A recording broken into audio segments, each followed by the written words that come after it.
Welcome to the next episode of Closers, brought to you by Man Cave Sports. I am the DA, David Aardsma, and with me, as always, my trusted companion, the other Greek freak, the Brooklyn Express, James Koulianos. James, how you doing, brother?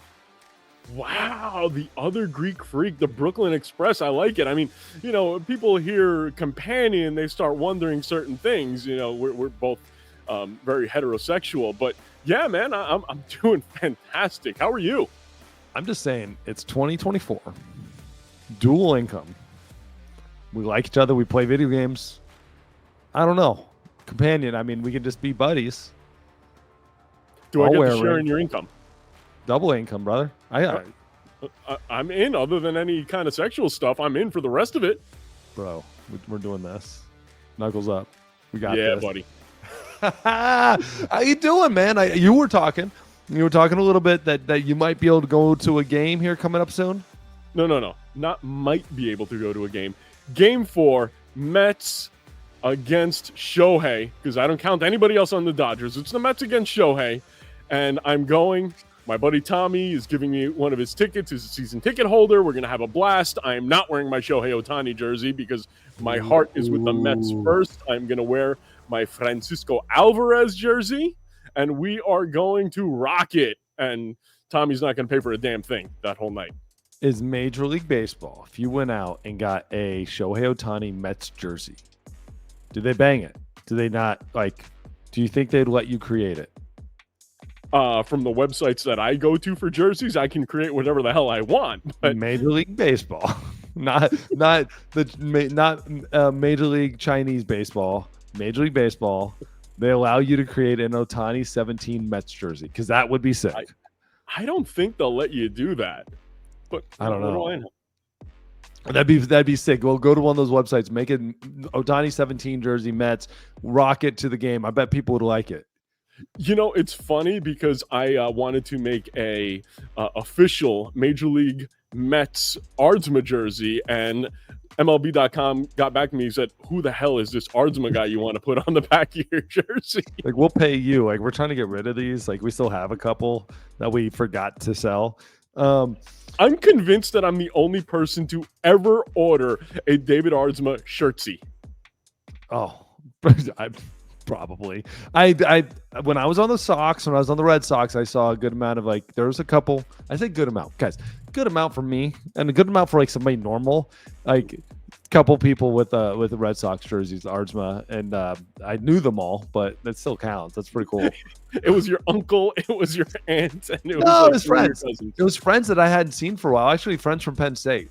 Some guys that had a room. There were the roommates next to me in the dorms at Penn State, and they came to the game and rocked a couple of Aardsma Red Sox jerseys. That was pretty cool. I hadn't seen them forever since college either. That's very cool, brother.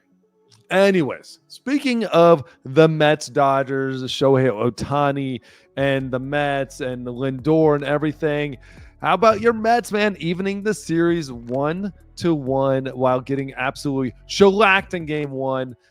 Game 2 has definitely gone the Mets' way, and you see it right there. A grand slam. How do you? What is it? Vientos. Yes. I want to make sure I say it correct. Vientos. I am horrible with names. I'm Vientos, the fresh maker. Vientos. I like it. It took me forever to get James Koulianos, but I got it.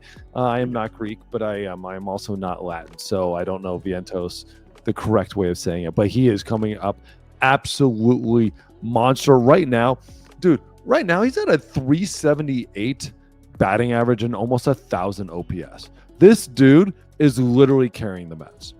Yeah, and he's been very good all year, but because he wasn't, there from the very beginning, he wasn't as highly touted as some of the other rookies in baseball. Mm-hmm. But you take a look at his numbers all year. He's been more than solid. If you want to get a rookie to contribute, just look at what Vientos did. He was fantastic. And I still can't believe that they walked Lindor to load the bases. I mean, they gave him basically the Barry Bonds treatment. And Vientos, he said it. I took it personally, and I went there and I wanted to make it hurt. And he made it hurt with the grand salami in game 2. Well, it's kind of hard when you sit there in the first inning, Lindor right out of the gate drops a home run. Yep. Okay. And Lindor, while not having big average right now, 233, he's got like an 800 OPS, which is great, but not like what he's been doing and not absurd numbers or anything like that. Yeah. But he's been having those huge hits in huge moments. So when I've got a couple runners on base, I'm going to, even no matter what Vientos is doing, and by the way, what Mark is doing, I think that's hilarious. What Mark is doing, I'm going to face Mark and take my chances until he proves me otherwise.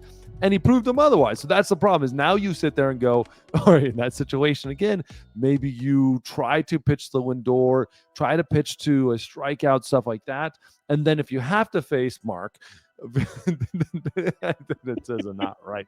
Vientos, and if you got to face Vientos, then you got to face him. But that's the problem right now with those two guys, and Lindor just constantly coming at big moments. Now the key though is Nimmo. What is Nimmo going to start doing? Because Nimmo has had a couple hits here and there, a couple big kind of spots here and there, especially when you're talking about like that Brave series to get into the playoffs.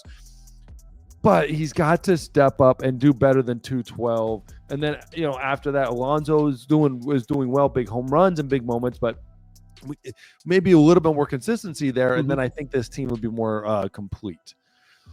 Yes, Nimmo has not been great, but Starling Marte has really picked up the slack for him. He has been fantastic, but I can't expect a lot out of him right now because he's got that plantar fasciitis. Have you ever had plantar fasciitis? No. Yeah, so he's been dealing with it for quite a bit now, and he said, as long as I can still play, I'm gonna play, but it's not going to get any better until after the season. You sound like you're in like those realtor commercials or Realtor. Plantar fasciitis. I thought it was plantar fasciitis. No, that would be the peanuts, plantar peanuts. Yeah, that's what everybody's ever said until right this moment. Bro, I'm from freaking Brooklyn. You're lucky I can speak English. You kidding me? He's got a little plantar fasciitis. I know maybe someone will take him out back and beat him back into it, and he played just fine today. Exactly. Hey, I didn't have a chance to talk to you about this. Kodai Senga. Yes. Game 1 started the game. This is a guy who prior to the playoffs had only pitched 5 innings all freaking year, and then they bring him in to be a starter once against the Phillies and once against the Dodgers, and he got his ass handed to him. In fact, Milton Bradley was having a lot of fun on Facebook, instant messaging me when he saw that. What do you think about this whole Kodai Senga thing? Would you have put him in? Give me your thoughts. Yeah, take a chance though. I mean, for me, you got to take that chance that he can go out there. The beautiful part about it is he hadn't seen him. It's not like everyone's sitting there and like has seen Kodai. It's a tough situation to be in, but these guys are basically going bullpens anyways every other game. They're it's basically bullpen games. So why not throw a guy out there and see what he has? And if he ends up hitting gold, you hit gold. Obviously, it didn't turn out well for him. Max Muncy with a big hit, and Shohei, while Shohei has not been doing really basically anything in the series as far as like average and OPS and all that stuff, it's pretty incredible what he's doing with runners in scoring position. He is absolutely killing the ball with runners in scoring position. It does not matter what happens. It's amazing what he's doing with that. Yeah, but on the flip side, did you know that I saw this stat and it freaked me out? Shohei has gone like 0 for 20 with the runners, with nobody on base so far in the playoffs. Something ridiculous. But it's like 17 for 20 with runners in scoring position. Yeah. That's so, like the weirdest, that's the craziest thing though. Like whenever it matters, he's there. He's the guy. And it's perfect. It's better than anybody else could ever be. It's just, he's doing Shohei things with the runners on, but without runners on, it's bad. Now at the same time, the Padres series, like great pitching that whole Padres series. The Padres were, they're rushing out there, just dudes of Darvish and everybody. This series, the game 1 obviously came up big against Senga and the whole bullpen. But then the second game, when you're talking about Sean Manaea, like what he is able to do, and where he steps like basically behind Shohei and then flips the ball in there, I feel bad for anybody left-handed batter trying to face him. And Shohei, that's the problem, is like we're looking at it going, okay, he's struggling, but at the same time is when it comes to times that matters, he's been stepping up. But then he went over against Manaea. Like, okay, Manaea has been pretty ridiculous this year, especially in the playoffs. He's been kind of unworldly, like a new, like a new guy.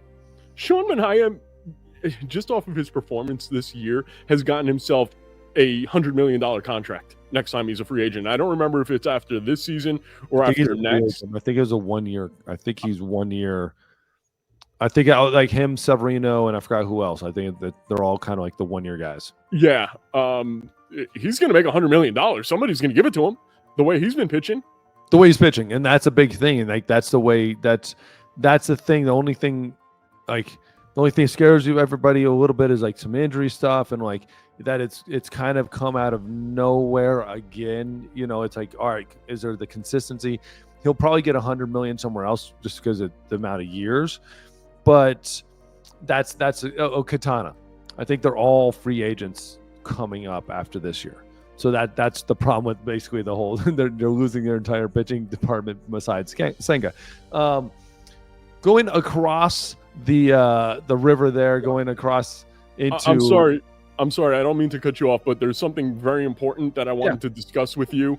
You are a former closer.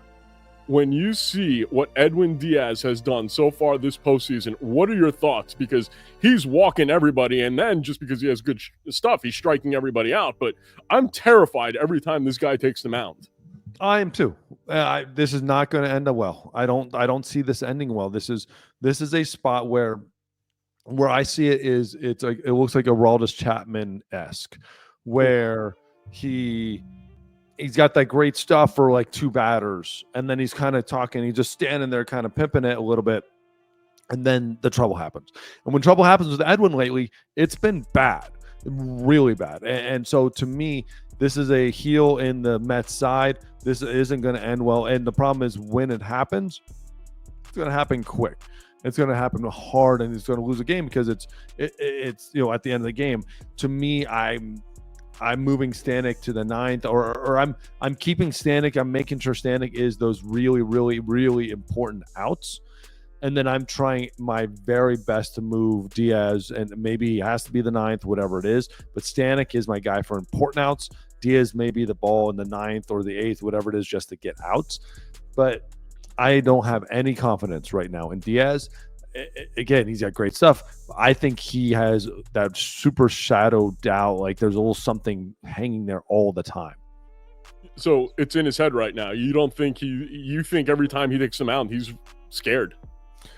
I think there is he's in a position where he's scared to fail, versus before is like there's nothing you can do to get in his way. Like you can't stop him.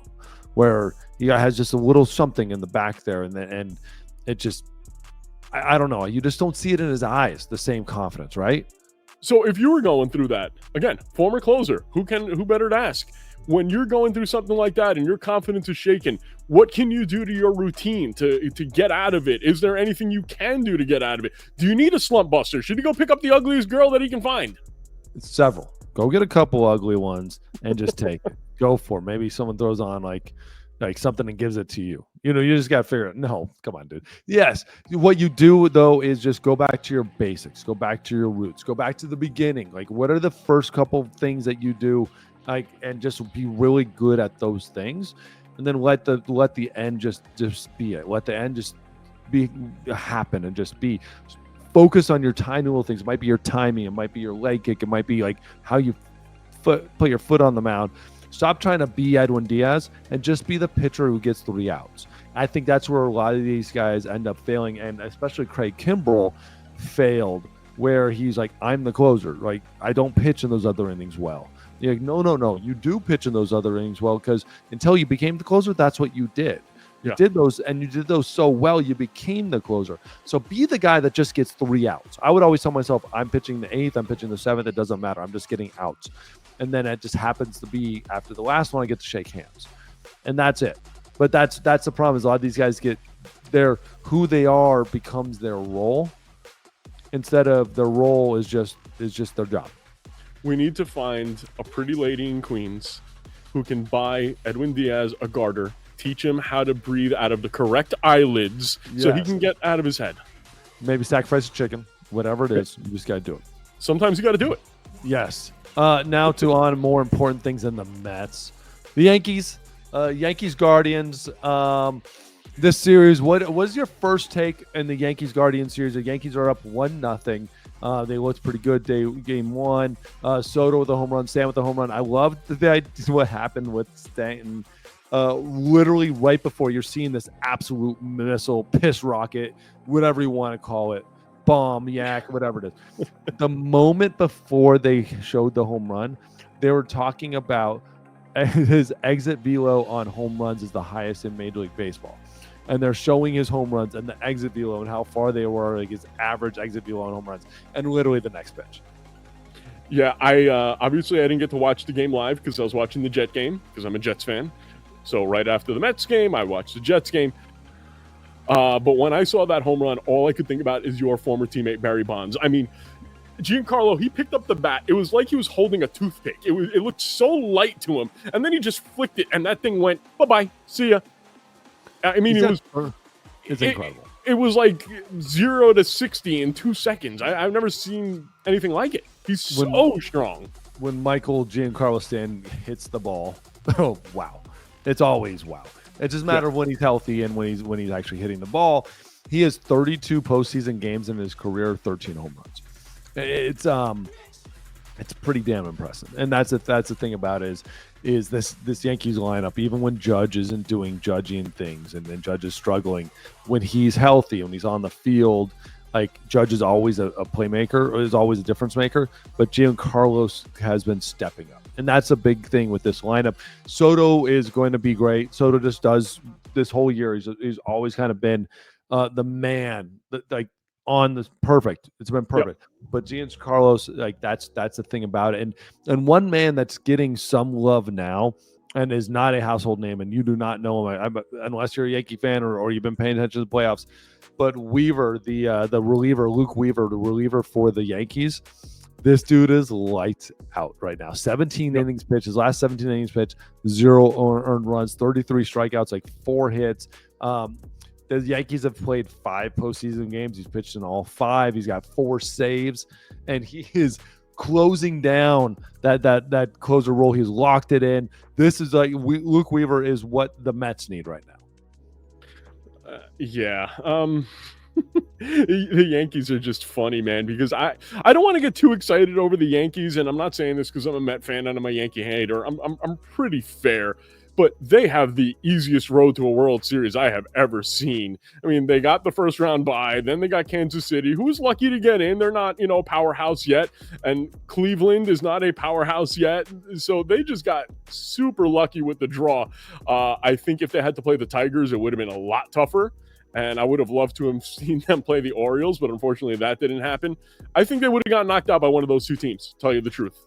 I think where the Yankees got lucky was right in the American League this year. Outside of them, and outside the Orioles for like half the year, 3/4 of the year, there was no other team that you just walked back and went, man, they're just kicking ass, taking names. There was a time where the Astros were, and then you just saw them kind of like into the playoffs, right?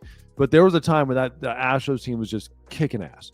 But that relievers, like the 2-headed monster in the back, wasn't really trying to like figure their whole thing out. The starters were constantly getting hurt. Offense was always good this year, but then they, especially when they got rid of Abreu, but they just never had that like oomph. The last year, the champions, World Series champions, never even made the playoffs. Mariners didn't make the playoffs. You get 3 teams from the Central really, and I'm not saying that any of them didn't deserve it, but it did help when you had a team lose 122 games in your division, and those are easy wins, just locked up. Not even tough, like this easy wins, like just throw them in the schedule. Thank you for those wins. Things like that happen, and that's why 3 teams from one division make the playoffs, because one team was just so absurdly bad that their records all help. I mean, you take away 3 games. Let's assume the White Sox were average or like average bad. So they're a 90-loss team or a 100-loss team. But that's 3 losses off of each one of those team schedules. Like 3 wins, take them away, and then all of a sudden you got the Mariners are in the playoffs. All of a sudden you get other teams right there, right? But like just 3 wins out of the White Sox from just being an average bad team. And so that's that. But that has to be talked about. The Royals were a good team, but they just didn't have that and Pasquantino came back, but like it wasn't quite the same. And they just need like one more big bat in that lineup, one more maybe reliever or whatever it is. And the Guardians are good, but like who are their starters? Like Alex Cobb. I mean, he didn't last 2 innings. Yeah. Cobb's out there, and I mean they've lost all their starters. And then you look at Detroit outside of Scooble. Literally, the next game their manager's like, dude, we're just throwing everybody against the wall. We're going to find out what happens, and then Tarek Skubal could pitch the next game. Like outside of that, so like you said it. It was the best road I've ever seen for a team for the World Series. It's the best road. Now, at the same time, they still have to play the games and win the baseball games. But if they fail, like this would probably go down as one of the most epic failures to not win the World Series, because best record of the AL, easiest road probably. Yeah, and I mean, I was about to say the Indians. The Cleveland Guardians are just giving them runs, bases loaded. Oh, let's throw a couple of wild pitches and just, let guys come in and score. That doesn't usually happen in the playoffs with good teams. Have you ever done that? Have you ever thrown a couple of wild pitches and guys are scoring left and right? And I mean, yes, you probably have, because I've seen Absolutely. your control at times. But not when I was good. Right. Not when I was good. Or when was that? Right, exactly. But like, there's definitely times where shit happens. Stuff happens. And you don't like it. It's not perfect. But at the same time, it doesn't happen again. Like one time, slider in the dirt, ball gets away, just bad bounce or whatever. But it doesn't happen again. And it's not going to happen all the time. And getting to the bases loaded, all that stuff. But at the same time, it just doesn't look, you can tell outside of a player or two, or like the Guardians as a group play great baseball. Yeah. But man for man, outside of really one guy and a closer, you're taking the entire lineup and the entire roster of the Yankees. Don't forget about Steven Kwan. He is very, very good. He's good. Bad second half. Yeah, but in the playoffs, he's hitting 500. Yeah, he's great, because I hopefully went back to what he's doing. But really, right. Kwan is what, right fielder? I believe so. Man for man, who right fielder are you taking? Oh, no question. I'm just saying, But that's the question, right? Man for man, you're taking your right fielder in New York versus Kwan. I'll take him all day long. I'll take Kwan for almost every other team, but I'm taking Soto. Shortstop, okay. Now we got a conversation. Yeah. I just want to go back to the wild pitches for 1 second. Does that hurt the morale of a team more than a pitcher giving up a home run? Like, are you just sitting there like, all right, the guy, he hit one out, that happens. But when the pitcher uncorks it and lets a couple of runs in, are you just sitting there like, shit, this game's over. We're giving it away.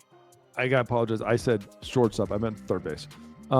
With Jose Ram, like Jose Ramirez. I'm taking him over almost anybody. Any third base in the league. He's the best. It's a kick in the dick. But at the same time, it's a run. It's a whatever. And like, I look at this sometimes and go, okay, outside of the Soto home run and the Stanton home run, if that's the only way they're scoring runs, we can control that. We can stop you. And that's what I would be doing if I'm Stephen Vogt and I'm bringing the team back in and say, okay, they hit a couple solos. Like, we can handle this, guys. Like, it's a 2-1 ball game or whatever it is. Like, so control the controllables. Slider in the dirt, maybe block it better. Whatever it is, whatever the pitch is, like whatever that is, control those things because we can control these type of things. And I just got to know, okay, that happens. It's not a double in the gap and a walk and a hit by pitch and then a double in the gap. Like, we can control a slider in the dirt that gets blocked. That's the thing. It's a little kick in the dick. At the same time, it's a run, dude. It's a run. And somehow, however they score, it's a run. Get over it. You're a good team. And it's game one. Those don't demoralize you any more than anything else. It's a run. You get the outs after that. You bring it in and say, hey, nice recovery. Last thing for me on the Yankees, good job by Carlos Rodon. I don't say that very often, but if that guy had a bad performance in game one, they would have ran his ass out of town. And he did his job. I didn't see too much of him pitching, but I remember his last game, like, he was all fired up and muscled up after every strikeout and everything. And then the Royals got his ass pretty quick.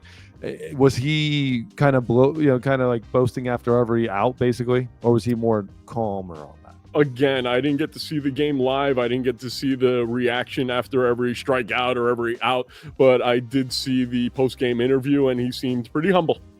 Good, because I saw him, man, he was digging himself after basically every out of that Royals game, and they humbled him pretty quick, and hopefully you can be fueled up on that energy. I'm totally fine with it, but he was walking around like, dude, I'm about to shove this 9 innings up your butt, and the Royals very quickly turned that on him.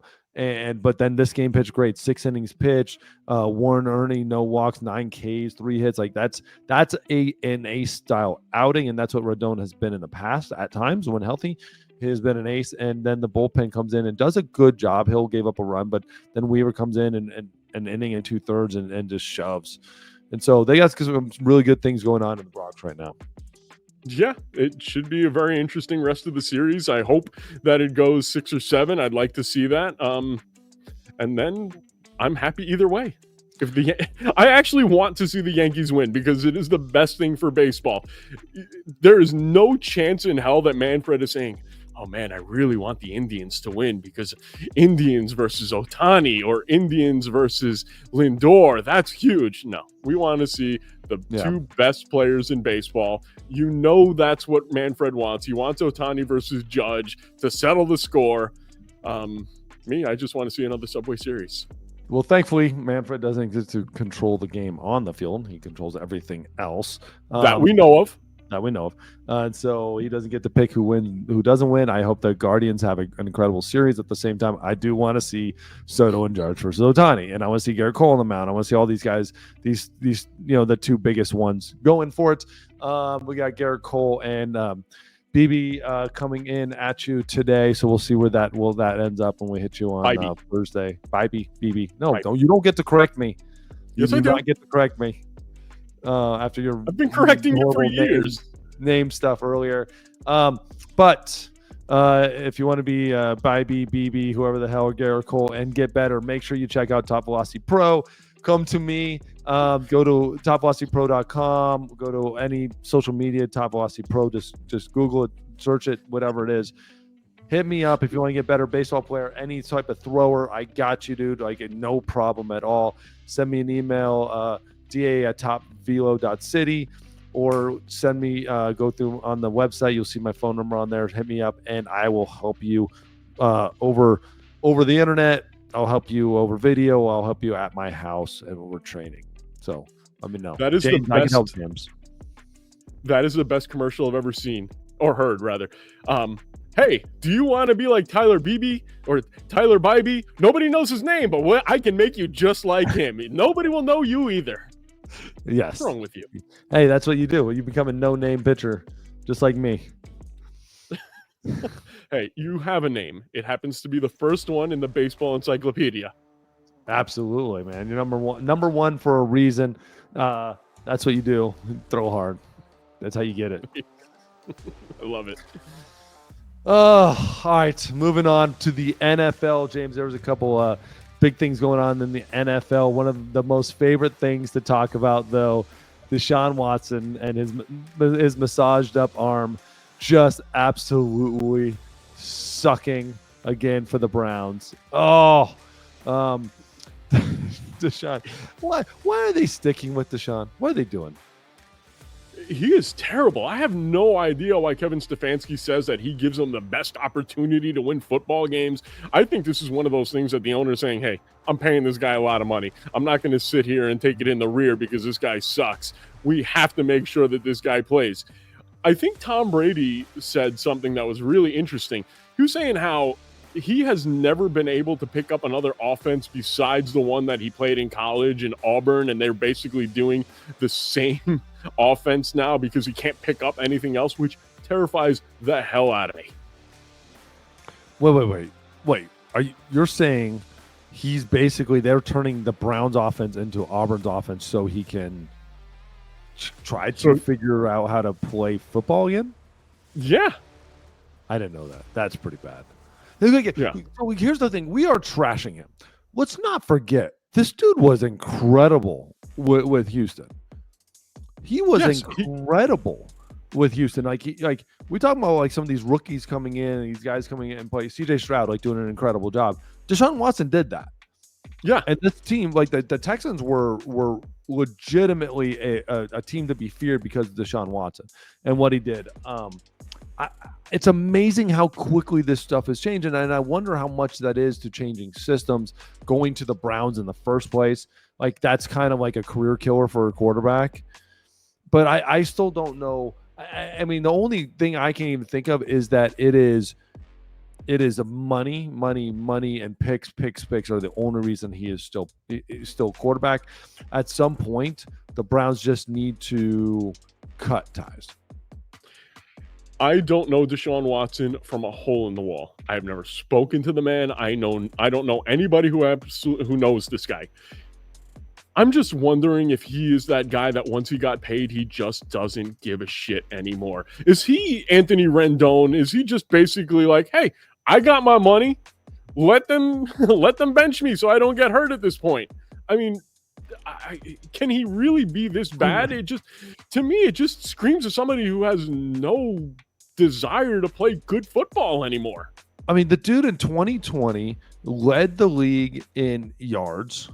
Okay. Led the league in yards and per average, like per play, yards per catch. I mean, this dude was Pro Bowler 3 years, offensive rookie of the year, was number 3 offensive rookie of the year. Like he's played in 3 years in Cleveland, and his numbers don't even add up to that year yet. It's amazing. He's now leading the league in yards a game as far as the worst, to being the worst quarterback. And it's absolutely incredible how quickly he has fallen off. It still blows my mind because he was so good and now becomes so bad. Controversy, obviously, in between there. We can talk all about that all day long. But, I mean, Amari Cooper got traded today. So Amari Cooper is out. He is a Bill, which is absolutely huge for the Bills. But like, they're already cutting ties with their best, some of their best players. Just at some point, just cut the tie and go, okay, well, in 3 years, hopefully we're decent again. Could it be that Amari Cooper just isn't that good, and maybe he's one of the reasons why Deshaun Watson has struggled? I mean, you look at Amari Cooper. How many teams has this guy been on already? He's been on the Raiders. He's been on the Cowboys. Now on the Browns. Now on the Bills. I mean, at some point you got to say, hey, maybe this guy isn't a number one. Maybe he's not that good. I mean, he was averaging 83 yards a game last year. Pretty good. Kind of don't have anybody else. It's like having a guy on the Charlotte Hornets scoring 20 a game. Well, somebody's got to score him. I mean, 4-time Pro Bowler, offensive rookie of the year, number 3 again. I mean, Pro Bowler, 5-time Pro Bowler. I don't think he's this amazing, crazy player. At the same time, there might be something there because you shouldn't be on 3 teams by this point. 4 teams in the NFL. If you're that good of a wide receiver, you shouldn't be on 4 different teams. You're on 1 the whole career, and they retire your number. Anybody who's any that good, or at least at the end of your career, age, man. Maybe it's just a different day and age, and this is just what we're starting to see because we're going to talk about Davante Adams just got traded. I mean, that's what is that 3 teams or 4 teams for Davante? That's 3. 3 for sure. Packers, Raiders, and now the Jets. Yeah, I mean, again, he's right on that road. He's right on the Amari Cooper road, and we know Davante Adams is a stud, and that the reason he's going to the Jets is to be obviously with Aaron Rodgers and that relationship, and it makes a lot of sense from the Jets standpoint to bring him in, bring off a lot of heat on Garrett Wilson and all that stuff. I would just like to thank the good Lord, Mickey Mantle, for what he has given me this day. Not only has he delivered Davante Adams to the Jets and given us more hope, which will hurt us, but the fact that the good Lord Mick could heal Davante Adams and make sure that he can play this weekend, because don't forget, Davante has missed the last 2 games with that hamstring. So I'd like to thank you, Jesus. Thank you, Mickey Mantle, for healing Davante Adams That is all. I liked it. That's what you need. That's what the Jets need. The Jets need some love after firing their coach, losing to the Bills. Oh, is this what they need? Is this what the Jets need? Is this what's going to happen? Is this what's going to change their season? Is bringing in another offensive threat to Aaron Rodgers? And is he even capable of taking advantage at this point? Aaron Rodgers is more than capable of taking advantage. I got to watch that whole game last night. He is still a damn good quarterback. Now, he did throw Mike Williams under the bus after the game and today, saying we got to hold guys accountable. He didn't make the plays. And if that wasn't, I'm just wondering if right after the game, he went to the GM and said, hey, Joe, that wide receiver that you bought me, he's not really working out too well. How about you bring Davante Adams in here so I can do my thing? It's amazing. I have never figured this out. The value of NFL players, the value versus draft picks, a conditional third round draft pick for Davante Adams. I'm sitting here like, where are the Broncos at? Where anybody? If that's all it takes, go. How many third rounders in the NFL ever have let's just call it a solid 2 years in the NFL? How many guys are really all that good outside of we can name some guys, but on average, you're just rolling the dice with these guys. On average, how many third rounders are impactful players? You can bring in an impactful player on a team that's built to win right now. That's the thing I look at this. The Bengals could have very easily used Davante Adams. You imagine that trio of Chase, of Higgins, and Davante Adams. That is a Hall of Fame kind of wide receiver core with Burrow. There are teams out there. There's a lot of teams that could have gone, okay, we're built to win kind of now. Dallas. Holy crap. What that would have changed if Davante Adams is in Dallas. But what you don't understand is it wouldn't have been. It wouldn't have been. No, you don't. It wouldn't have been a third round pick because it would have been much more. Because the third round pick was only for the Jets and their healing ways. Thank you, Jesus, and your third round pick for healing Davante. Who's to say that if he got traded to a team that he didn't want to, that all of a sudden his hamstring wouldn't continue to hurt? Come on, you know how this works. He orchestrated a trade to the team he wanted, and the Raiders said, all right, you're going to go to the Jets. Let's see how much we can get out of him. You didn't orchestrate it. Aaron Rodgers did. Aaron Rodgers is the puppet master. I'm watching Pat McAfee this morning, and all of a sudden Aaron Rodgers is on there, right? And he looks a little bit and comes on. Davante Adams just comes walking. I saw it. It's beautiful. Well played. Did it right. Pat McAfee, stop acting like you didn't know that was going to happen. The same time, well handled, well played. Very all good. Right. I got the question for you. Who's got more power in their sport right now? Aaron Rodgers or LeBron James? LeBron James. But it's not by that much. Nope, it's by a lot. It's by a lot. LeBron James. So? Yeah. We'll get into that. We'll get into it. We'll get into LeBron James. One thing I did want to bring up first, I want to talk about this quickly. The Lions had a huge loss to the defensive side. Aidan Hutchinson broke his tibia in his leg, had emergency surgery. Just by the end of it, 4 to 6 months. End of the year, it is Aidan Hutchinson. Who knows? He is a Superman, so it might be 3 weeks and he'll back playing. And they've got some super drugs. You put some stem cells in there, put some other stuff. Don't be surprised if you're not seeing him by playoff time. Just don't be surprised. If you're not seeing him out there, he'll figure that out. But he might be out for the entire season. We'll make a bet right here. We'll just shake hands right here. We'll figure out what the bet is later. Sure. There's no chance in hell he's making the playoffs. Hand up there. Shake. Okay, cool. Yeah. But he is out.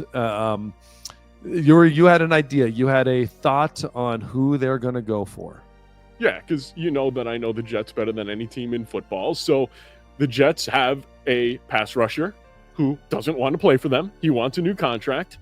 The Lions have a pass rusher who cannot play and won't play for the rest of the year. So the Jets actually gave Drew Rosenhaus, Hakeem Reddick's brand new agent, the ability to go seek a trade. What better trade could they make than Hakeem Reddick to come in and take the reins and help get some of those sacks that you lost by Hutchinson? The one thing I don't know Hakeem Reddick well. I don't know him as a man. We've talked about him. I've done some research. I kind of opened up my mind. Great player. At the same time, I don't know what type of man he is in that clubhouse. Don't know what type he is in that locker room. That does. I believe if there's a team where that really kind of matters, there's like 2 or 3 teams in the NFL that really, really matters. And I feel like, and I'm getting this just guessing, I bet the Lions are them. I bet the 49ers. I bet the Chiefs. Those 3 are like teams that I'm looking at and saying probably culture matters more than anyone else right now in the NFL. And like that culture, like what they've built there, what Dan Campbell has done, I don't know how many times they wanted to kind of shake the boat up. So if Hakeem Reddick isn't a guy that fits, I bet they don't. I bet they sacrifice and don't go for him and would rather play a lesser player and with higher cultural, like what they want versus him. But now that's just saying that's just a full random dude. Right. I don't know. And if he does fit, I bet they go attack and go like heavy for him. Because that is a perfect fit. Nobody's going heavy for him because, quite frankly, the Jets are in a no-win situation. They'll be lucky if they get a 4th or 5th round pick for him, if they trade him. I do believe at the end of the day now, Woody Johnson is just going to say, hey, you know what? Get it done. Get Hakeem Reddick back, on the field. We're going all in with Davante. Freaking Aaron got his version of Gronk and Davante, so let's give him another guy that can help this team win. Yeah. And it's a perfect spot, and I think that's the Lions from an NFC standpoint. I mean, they're just studs all around, and they have a very, very good football team. Makes a lot of sense. Makes too much sense that somebody doesn't want to be in one team, and they have an absolute need in another, like that. They just mesh perfectly. And what I mean by heavy is they're not going to be outbid. Is what I mean by heavy. Okay, fair enough. Yeah. Fair enough. Yeah, I don't see it happening. I think it would be kind of cool, but I think he stays with the Jets. I think he plays the next game. That's just my 2 cents. I think it's so tough in the NFL to actually make some of these trades. Usually it happens. Like the only guys we ever really see this are big name wide receivers. Mm-hmm. That's really the only guys we ever really see traded in the NFL right during the season is big name wide receivers because they kind of like I think they get the biggest head and they can talk the most. At the same time, they can kind of be placed in systems pretty quick. Mm-hmm. And so that's where, or at least we think they can be placed in systems quick. That's why we're seeing wide receivers move, but we'll see. I don't know. I think that's an interesting spot for them and the Lions. And again, the Lions, if I had to put my money on it, they're my favorite in the NFC. So if you got somebody out there who wants to be on your team, they're good, they fit your culture, go for it. Now this brings us to our weekly Bronny, do you suck? How much do you suck? Watch. Bronny still sucks. Not doing anything in the NBA. Not helping at all. No reason why this man should be in the NBA, James. How do you feel about Bronny? And it's coming up soon, man. He's going to be playing his first true NBA game here. Yes, he's going to play his first NBA game, and it is going to be a sight to behold. It is like Griffey and Griffey. James and James, it's going to be wonderful. And then the very next day, send him down to the fucking G League because he does not belong in the NBA. He is a little better than I am, and I suck. So what do we got here, Adonis? How do you say it? Arms? Adonis Arms. Adonis Arms. He was undrafted. Mm-hmm. Dude, he is like 32 points from an undrafted player in the NBA. Yeah, and by the way, if you're listening to us on the podcast, we have a graphic up right now on our YouTube show. So if you want to see the graphic, make sure you subscribe, make sure you like us, and tell your friends. Otherwise, keep listening to it on the podcast in the car. The graphic is basically showing Bronny James and Arms together and comparing stats. Bronny's 4 points to the 32, 2 rebounds to 11. And the numbers just go on and on and on of just how he was just being outplayed left and right. James, I think this is no doubt basically his Hall of Fame dad. It is so bad. It's nepotism at its absolute worst. a player in the NBA. This isn't Major League Baseball. This isn't Mike Piazza where you can draft a guy the last pick in the draft, let him die in the minor leagues, but oh no, he's good enough, and then he ends up making it. He ends up earning a spot like Kevin Biggio. We look at Clemens. I'm just throwing out guys that I know personally when I was looking at the Blue Jays, like Guerrero. You're looking at Bichette. Like these guys in minor leagues, you have to earn it. NFL, like you have to earn it in camp. Like they're not going to give it to you. They are going to give him the red carpet and allow him to play when he has not deserved any single thing that he's done. The Lakers, by making this draft pick of Bronny, they're going to get screwed worse than the victims of freaking Diddy. At least they know they're going to get screwed. Yes, that's the worst part of that. And it might hurt the Lakers more because Diddy has a lot of baby oil and Astroglide. Yeah, Diddy probably had season tickets and the box that he has to now give up. But anyways, speaking of Bronny, his Hall of Fame dad, and he's going to be a future Hall of Famer. The NBA has done something incredibly unique. The NBA in the I don't know, I guess it's a basketball Hall of Fame. It's probably not the NBA. It's a basketball Hall of Fame. Is now voting in fans. Voting in fans. Mm-hmm. James, I'm going to throw this for you straight up. I have my opinions on this. What do you think of Billy Crystal and Spike Lee? Two massive NBA fans. Now let's make this very clear though.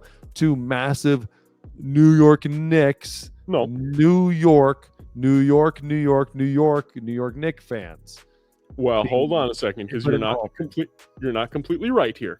Spike Lee is a massive New York Knicks fan. Billy Crystal is a Clippers fan, a Clippers season holder. He's not a Knicks fan. I'm sure there's part of that.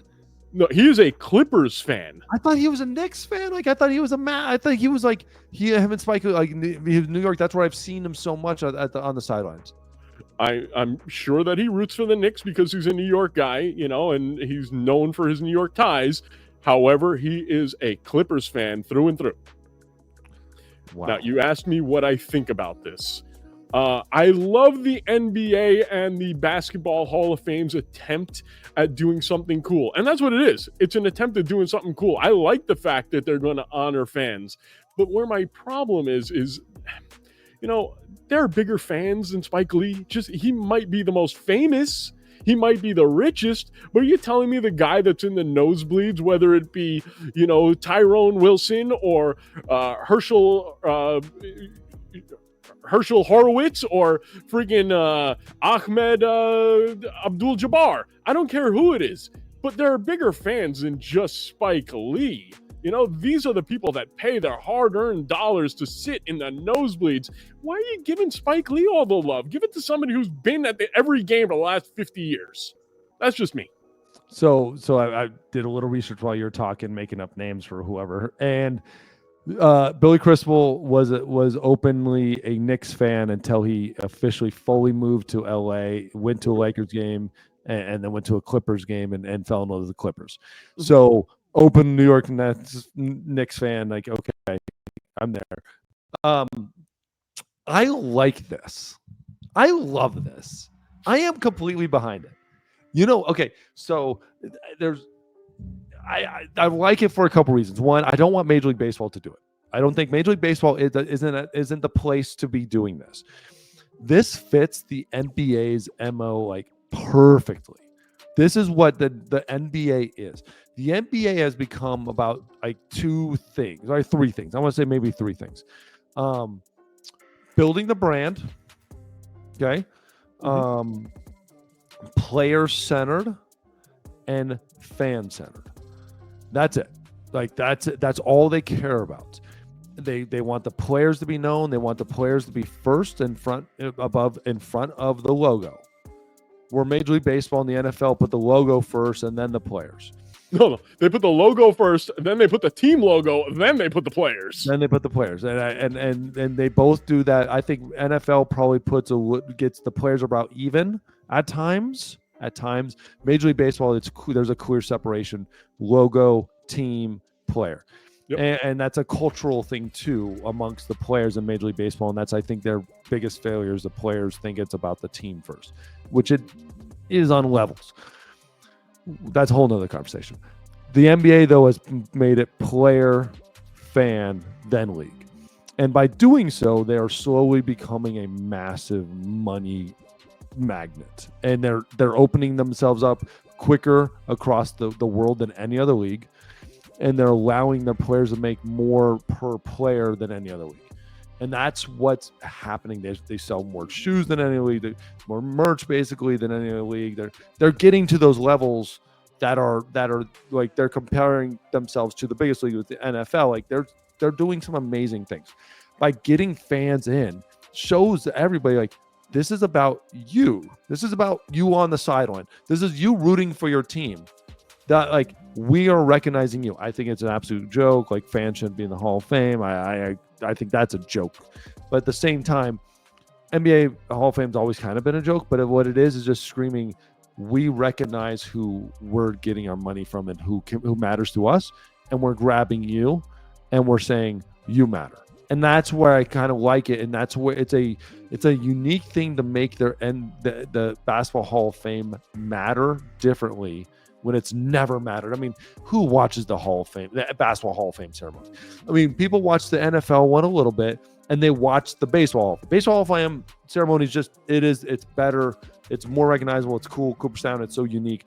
NFL Hall of Fame, okay, a little bit. Basketball Hall of Fame, like you see a replay the next day, like, oh, they had Hall of Fame. Like, I care more about the Hockey Hall of Fame. Yeah. Even Michael Jordan, the greatest player of all time, went to the Hall of Fame, and like, I didn't see all the. I've still never actually seen him speak. I've only seen other players speak about him. It's funny that you say that. It's literally the only Hall of Fame induction speech that I've ever watched for basketball is Michael Jordan's, which is crazy. Like every year, I get it. I'm baseball. I get it. But like when you see like the Baseball Hall of Fame is just a little different when they show those speeches and stuff, and even the NFL a little bit. Like Baseball Hall of Fame just does it better. It's more. I feel like it's tougher to get into, and like the process is very clear and very open. Who gets in and all that stuff. Everybody shows their votes. NBA and NFL are all behind closed doors, and you have no idea. So it's weird, but I like it, James. I'm in. I am in, and I think it fits the NBA so well. Whoever had this idea, great, good for them. And the fact though that Billy Crystal is in before Jack Nicholson is a travesty. All right, I'll see your Jack Nicholson, and I'll raise you a Diane Cannon. Solid. Jack Nicholson and Spike Lee should have been one. This number one, dude. Really? Polar opposites. Lakers, Knicks. Like they should have easily been the two. Just the fact that just you see the passion and the anger, and the cameras always find them, and who are they with? What are they doing? And who are they talking to? They should have been there. Are we gonna get Jay-Z? Is Jay-Z gonna be a Hall of Famer? I hope not. I really do. So if they did this in Major League Baseball, who would be the inaugural fan for baseball? Because I already know the answer. The inaugural fan for baseball. Ooh, that's a tough one. The inaugural fan for baseball. We have so many like super fans, so many weirdos that just like sit out there. But like, you're talking about big time fans, people that go to the game. I mean, Seinfeld would be close, but like he doesn't love the players. Like he wouldn't come down and talk to us when he was there. I'm glad you mentioned that, because which celebrity has loved more baseball players than Alyssa Milano? Well, I would say Drake, but maybe he's not loved more than Alyssa Milano. No, you said has loved more baseball players. Who are you going with here? Alyssa Milano. How many baseball players has she dated? Everybody. She's on everybody's roster. Exactly. So there you go. She's the one. Yeah, but it's funny because it could be Billy Crystal for baseball too, because he's such a big baseball fan. Absolutely, and he is a huge baseball fan, and it's like deep down and City Slickers when he does that, like when he's talking about like baseball teams in there, like I always love that little scene where he's like riding the horse talking about like Yankees and stuff, Dodgers, and It's just weird for me to see him with a Mets hat, though. I loved it, Yeah. but it was weird to see him wearing a Mets hat, knowing that he's a big Yankee fan. Yeah, it's not right. Don't do that. Don't ever do that. You can't do that. It's not right. But then again, I'm a Mets fan who just prayed to Mickey Mantle, so what the hell do I know? The Mick. I saw it the other day. I got to recognize it when they asked him about his favorite old Yankee Stadium memory. Oh God, one of the best. If you have never seen that, go online. Go online and look at old Yankee Stadium, Mickey Mantle's favorite memory, and just enjoy yourself a quick little read, very quick, a couple of sentence read about his personal favorite memory. It seared my heart. Good for him. Yeah. God bless you, Nick. If you've enjoyed this episode, make sure you check it out. Make sure you go to the podcast. Anywhere you want to find a podcast, we are there. If you can't watch it, if you don't want to see our beautiful faces, just want to hear our annoying voices. Anywhere you can find podcasts, we are there. Make sure you tell your friends. Make sure you tell your kids. Everyone know. If you got a Little League team, let them all know to check this out. And James and I will do better for them. But leave comments, leave likes. Let us know what you're thinking. And then tell us how James is wrong. I'm never wrong.